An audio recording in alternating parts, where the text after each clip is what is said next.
Salut à tous et bienvenue sur Tesla Tips.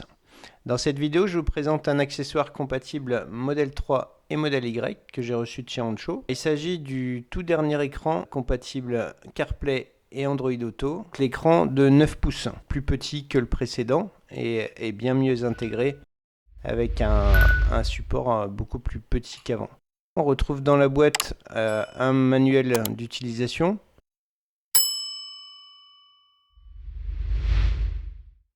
L'écran en lui-même, très bien protégé, hein, il y a des mousses de chaque côté. Donc voilà l'écran avec juste deux fils à brancher.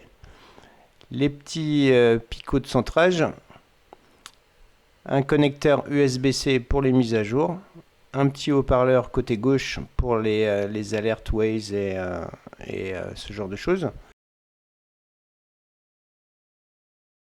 Un premier cordon pour les modèle Y, modèle 3 processeur Atom.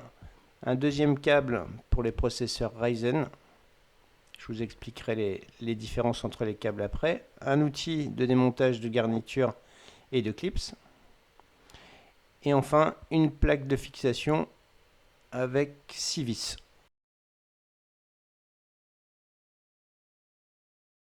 Dans la voiture, il faut commencer par enlever la petite plaque sur le côté du tableau de bord, à gauche. Donc elle est juste tenue par 3 petits clips. Ensuite, on tire vers le haut pour déclipser le tableau de bord à gauche. L'écran rotatif, je vous mets la fiche en haut à droite. On enlève la plaque côté droit. Alors côté droit, il y a un peu plus de choses à faire. Il faut aussi enlever le joint et la petite plaque qui se trouve derrière le joint. On va passer les câbles de ce côté-là. On déclipse ensuite le tableau de bord de ce côté-là, un petit peu devant, et il suffit ensuite de le sortir de la voiture délicatement pour ne rien taper, ne rien abîmer. Voici à quoi ressemble le dessous du tableau de bord. Donc on voit bien les clips sur lesquels la planche est fixée. Voilà, il faudra faire attention à les éviter pour passer le câble. On se retrouve ensuite à l'intérieur pour fixer l'écran. Alors moi j'ai mis des repères avec du scotch de décorateur pour savoir exactement où le placer pour qu'il soit centré par rapport au volant. Pour info, moi je l'ai placé le premier picot dans le 25e trou. Donc j'ai le premier câble dans le 29e trou et le deuxième câble dans le 32e trou. Voilà, et de cette façon-là, il est parfaitement centré derrière mon volant. On passe ensuite les deux câbles, le bleu et le rouge, donc dans le 29e et 32e trou. On positionne l'écran, on peut à ce moment-là enlever les repères. L'étape suivante consiste à fixer l'écran. Donc voici les picots sur lesquels on va venir visser la petite plaque de maintien. Donc on passe les deux câbles dans les trous prévus à cet effet. Il y a 3 trous légèrement plus gros. On en utilise 2. Et on met ensuite les 6 vis fournis dans le kit. Voilà ce que ça donne une fois vissé.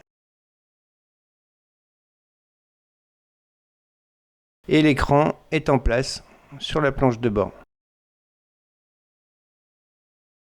Voilà, super bien intégré. Ça suit vraiment la courbe du plastique d'origine. C'est très fin. Voilà, on a le petit haut-parleur donc sur la gauche qui nous servira aux notifications. Et voici l'intégration, c'est vraiment très très propre.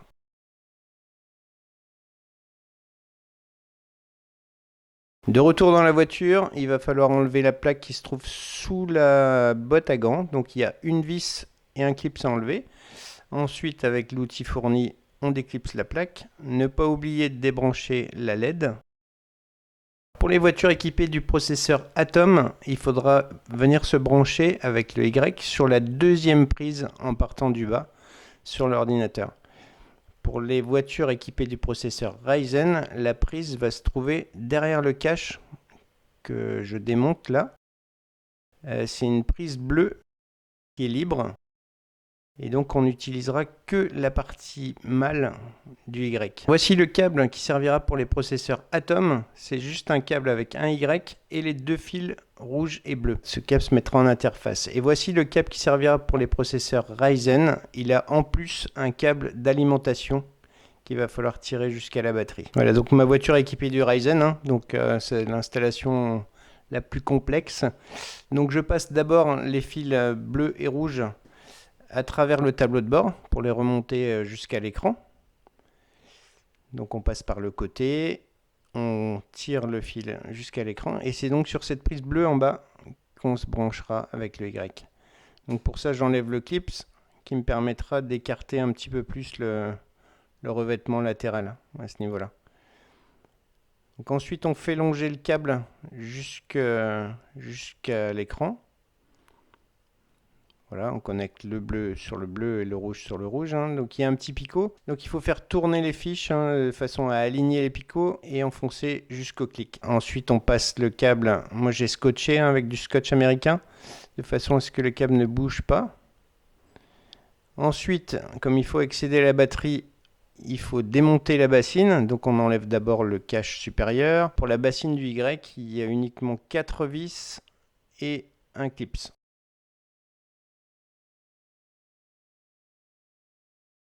Voilà les 4 vis et le clip se trouve ici. Ensuite, on débranche le bouton d'ouverture du frunk. Donc on déclipse d'abord par le haut et ensuite on soulève. Voilà, parce qu'il y a des petites pattes là, voilà, qui viennent s'accrocher pour la fixation. On débranche le bouton et on peut enlever la bassine. Il faut ensuite démonter l'énorme fil trépas. Donc il y a 2 vis pour pouvoir enlever tout le bloc. Les 2 vis de chaque côté. Hein. Donc on démonte ces 2 vis. Et ensuite tout le bloc s'en va. C'est énorme. J'ai ensuite passé le câble d'alimentation derrière le joint, puis dans l'aile, de façon à rejoindre le compartiment de la batterie. Donc voilà, on voit les câbles qui arrivent dans l'aile. Et ensuite, il suffit de brancher. Donc on a le plus et le moins qui sont proches, très proches, hein, sur les batteries lithium. Sur les autres, il faudra brancher le plus et le moins sur la batterie. Et j'ai passé le câble par-dessus la charnière du frunk, de façon à ce qu'il soit jamais contraint par la charnière. On remet ensuite le tableau de bord en place. Donc on réaligne les clips. On presse tout le long de la planche de bord pour les reclipser. Et voilà ce que ça donne avec l'écran. C'est plutôt sympa. On remet ensuite les côtés du tableau de bord. Donc tout ce qu'on a enlevé, hein. On remet la petite plaque sur le côté. Ensuite le joint.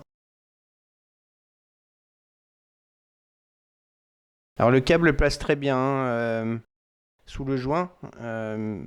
Ça se fait très bien sans grosse contrainte. Et ça permet de garder l'étanchéité du compartiment batterie. Voilà, on remet le côté. On rebranche la LED avant de remettre la plaque. On reclipse la plaque. On remettra la vis et le clips qui la maintiennent. L'énorme fil trépas. Donc il y a juste à le réaligner hein, sur les deux trous filetés. On resserre les 2 vis. On remet la bassine, les 4 vis, le clips. On rebranche l'interrupteur. Donc on reglisse la plaque d'abord par le bas. Et ensuite on clipse le haut.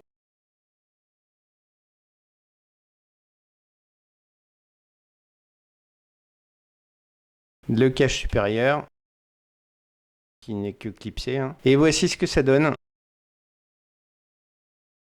Je vous remercie d'avoir suivi cette vidéo. Elle sera accompagnée d'une autre vidéo pour la review d'utilisation d'écran. Voilà, et je vous dis à très bientôt.